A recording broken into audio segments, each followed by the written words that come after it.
Hello à toi, j'espère que tu as la forme, j'espère que tu as l'envie de regarder cette vidéo avec une boisson que tu kiffes, ton café, ton thé, ton chocolat, bref, de bon matin, quelque chose qui te met de bonne humeur et en énergie. Si tu ne connais pas cette chaîne, je t'invite à t'abonner et à activer la cloche de notification histoire de ne rien louper. Comme tu le vois, le matin est dur chez moi aujourd'hui. J'ai 10 minutes pour t'expliquer un concept autour du closing, du setting, du mindset, de l'entrepreneuriat, bref, de tout ce que je kiffe et pratique au quotidien. Aujourd'hui, je vais te parler, comment je pourrais dire, si tu veux être un vendeur efficace, tu dois t'entraîner comme un sportif de haut niveau. Je vais t'expliquer tout ça. Let's go, c'est parti.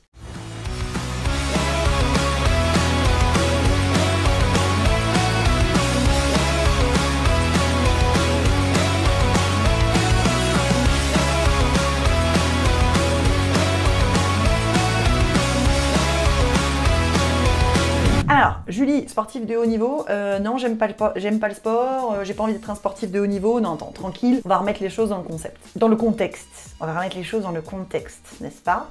Donc, je disais, tu fais de la vente, ce qui veut dire que tu es au téléphone toute la journée avec des prospects, que ce soit en setting ou en closing. Tu peux avoir jusqu'à peut-être 10, 20, 30 conversations avec 30 personnes différentes en setting, moins en closing, on va pas se le cacher, mais plus longtemps, donc tout aussi énergivore. Ce qui fait que tu as des appels qui réussissent, c'est deux choses. Alors oui, tu as ton script, tu as ta trame, etc. Ça, je suis d'accord. Mais pour moi, élément hyper important, c'est la connexion que tu as avec ton prospect. Donc, ta capacité à être en écoute active, à rebondir sur ces informations, à être capable de prendre des notes, manuelles et en même temps d'écouter ce que ton prospect te dit. Donc ça, c'est hyper important et ça demande beaucoup de concentration. Et deux, c'est ton énergie.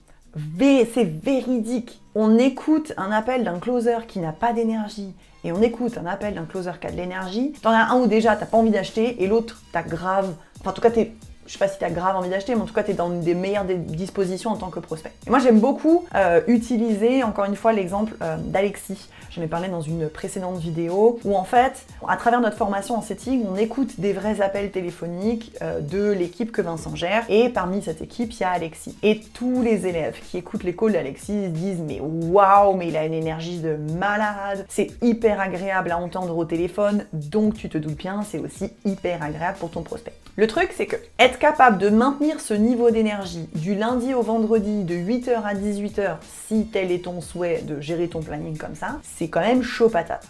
Donc ça veut dire qu'il va falloir, à un moment donné, te mettre dans la peau d'un sportif de haut niveau. Un sportif de haut niveau, c'est quoi? C'est quelqu'un qui sait maîtriser son corps, qui sait maîtriser son énergie, qui a une connaissance de lui qui est relativement poussée pour activer des leviers pour atteindre sa meilleure performance. Là, c'est la même chose pour toi. Et donc, ça veut dire que tu dois travailler sur quoi? Ton sommeil. Ça veut dire effectivement privilégier un sommeil de qualité. Alors ici, c'est pas l'objectif de te faire une vidéo sur comment gérer son sommeil. Il y a plein de gens qui font ça mieux que moi. Mais l'idée, c'est de te dire comment je peux optimiser mon sommeil et surtout de combien d'heures de sommeil j'ai besoin pour être performante. Par exemple, moi, je peux avoir besoin de 7h30 de sommeil par jour pour être performante. Vincent, c'est peut-être 7, c'est peut-être 6, c'est peut-être 8, etc., etc. J'imagine que tu as déjà vécu dans ta vie des situations où tu t'es dit « Oh là là, mais j'ai dormi 8 heures, mais attends, mais je suis méga reposée. » Et en fait, tu as la tête dans le pâté toute la journée. Les joies d'avoir un bureau en couple, n'est-ce pas? Merci Vincent. Donc, tu as dormi 8 heures et en fait, tu as la tête dans le pâté toute la journée et tu as l'impression d'être dans le coltard. Tu vois ce que je veux dire? Donc ça veut dire qu'en fait, dormir 8 heures, c'est peut-être pas nécessairement la bonne chose pour toi. A contrario, pensez à tous les parents qui ont des enfants en bas âge comme nous, n'est-ce pas? Ou quand on te réveille à 3 heures, à 4 heures, à 6 heures, bah tu te réveilles pareil avec la tête dans le pâté où c'est plus complexe d'organiser sa journée. L'idée, c'est de trouver le nombre de sommeil idéal pour toi et ça nécessite de s'analyser. T'as plein d'outils qui sont là aussi pour ça. T'as des applications sur le smartphone. T'as la Oura Ring, je sais pas si tu connais, mais c'est un outil qui peut être hyper intéressant pour toi. Et puis c'est tout simplement la bonne vieille méthode. Je teste, je note sur un carnet comment je me suis sentie et j'adapte au fur et à mesure des semaines. Donc le sommeil, de l'alimentation. T'imagines bien que si le midi, tu te tapes burger frites avec un dessert hyper sucré et un soda, pour être en énergie avec les prospects que tu vas avoir dans l'après-midi, ben, lève-toi mon gars. À mon avis, c'est pas possible.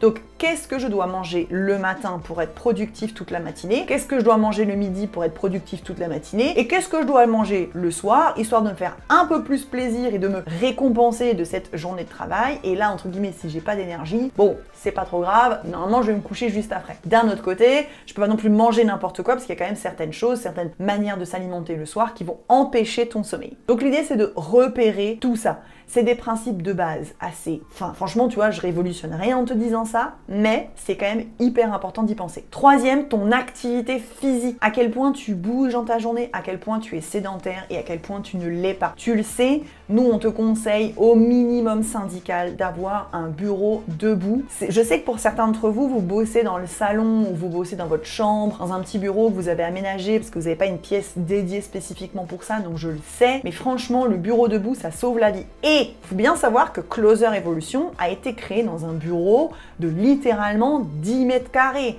C'était une partie du garage de mes parents qu'on a cloisonné et qu'on a dédié à Closer Evolution. On n'avait pas la place, ni forcément les moyens financiers au début de Closer Evolution d'avoir un bureau debout. Mon père nous avait construit une sorte de boîte qui était refermée quand on était assis et qu'on pouvait ouvrir. Il y a une partie qu'on pouvait ouvrir et qui nous servait de bureau debout quand on avait envie de se mettre debout. Donc tu vois, des bureaux debout, de manière archaïque, tu peux en faire plein. Tu t'achètes une étagère, tu la mets au bon endroit. C'est clair que c'est pas hyper sexy dans ton salon, on va pas se le cacher, mais on s'en fout, ce qui est important, c'est ta santé. Donc, la base, le bureau debout.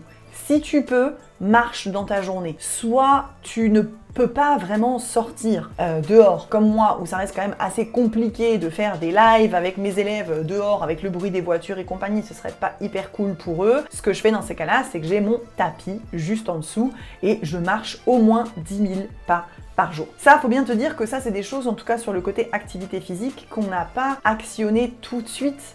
On a été sédentaire dans le closing pendant au moins 2 ans. On a arrêté le sport, c'est pareil, pendant au moins 2 ans, parce que je t'avoue qu'avec l'entreprise, les 2 enfants en bas âge, les 2 grossesses pour moi, effectivement, c'était compliqué de maintenir du sport sur le long terme. Donc c'était des périodes où on faisait du sport et des périodes où on faisait plus rien, parce qu'on était épuisé, mort, KO de ne pas avoir dormi de la nuit. Et on se trouvait aussi des excuses, clairement. Et là, à un moment donné, je sentais que mon corps, j'avais l'impression que mon corps, c'était le corps d'une mamie de 80 piges, quoi. Donc j'ai dit non, c'est mort. Bureau debout, tous les jours, où je reste plusieurs heures par jour debout, je me discipline là-dessus, et 10 000 pas par jour. Donc vraiment, attention à ton sommeil, ton alimentation, ton activité physique, et 4, hyper important aussi, tu devrais avoir des moments dans ta journée, ou au moins dans ta semaine, où tu ne fais rien, dans le sens où pas de téléphone, pas d'ordinateur, donc pas d'écran, et un moment pour toi, hors du temps, vraiment où tu es seul avec toi-même et où tu ne... Pardon, hein, c'est un peu contre-productif ce que je vais te dire, mais où tu laisses ton cerveau tranquille. Moi, il y a des périodes où des fois je